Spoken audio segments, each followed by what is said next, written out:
pada abad ke-15, lahirlah Syarif Hidayatullah di tanah Cirebon, seorang anak yang kelak dikenal sebagai Sunan Gunung Jati. Sejak kecil, Syarif Hidayatullah tumbuh di lingkungan keraton. Di masa kecilnya, ia mulai mempelajari Al-Quran dan ilmu agama dari para ulama yang datang ke Nusantara. Ketika beranjak dewasa, ia melakukan perjalanan jauh melintasi lautan untuk menuntut ilmu ke Timur Tengah.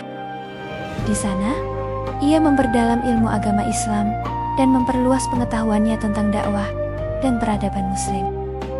Syarif Hidayatullah belajar dari para ulama besar yang memahami agama dengan kebijaksanaan dan kelembutan.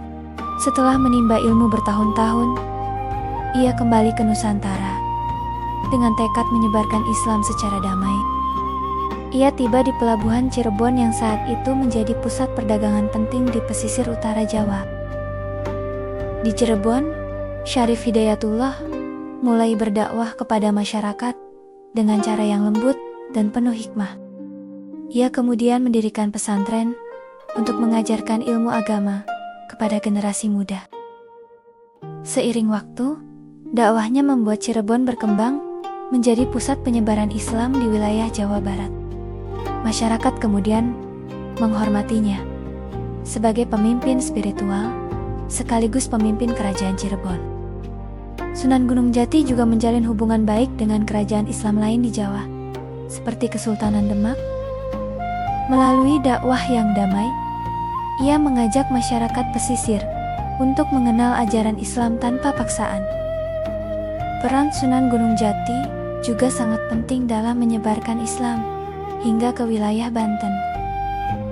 Ia turut mendorong pembangunan masjid sebagai pusat ibadah dan pembelajaran agama. Walaupun menjadi pemimpin kerajaan, Sunan Gunung Jati tetap hidup sederhana dan dekat dengan rakyatnya.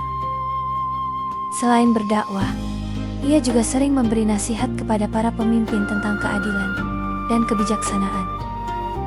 Melalui jalur perdagangan dan hubungan antar wilayah, ajaran Islam semakin luas tersebar di Nusantara.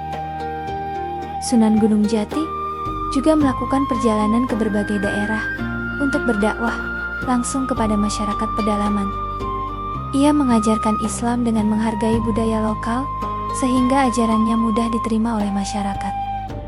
Pesantren yang ia dirikan melahirkan banyak murid yang kelak menjadi ulama dan penyebar Islam. Pada masa kepemimpinannya, Cirebon berkembang menjadi kerajaan yang makmur dan berpengaruh. Memasuki usia senja, Sunan Gunung Jati tetap menghabiskan waktunya untuk mengajar dan membimbing murid-muridnya. Sebelum wafat, ia memberikan nasihat kepada para pengikutnya agar terus menyebarkan kebaikan dan ilmu. Akhirnya, Sunan Gunung Jati wafat dengan meninggalkan warisan dakwah yang sangat besar bagi Nusantara. Masyarakat Cirebon dan sekitarnya mengiringi pemakamannya dengan doa dan penghormatan mendalam. Makam Sunan Gunung Jati di Cirebon diziarahi oleh banyak orang hingga sekarang. Ajaran dan perjuangannya terus hidup melalui para murid dan generasi penerusnya. Kisah Sunan Gunung Jati mengajarkan bahwa dakwah yang penuh kebijaksanaan dapat membawa perubahan besar bagi masyarakat.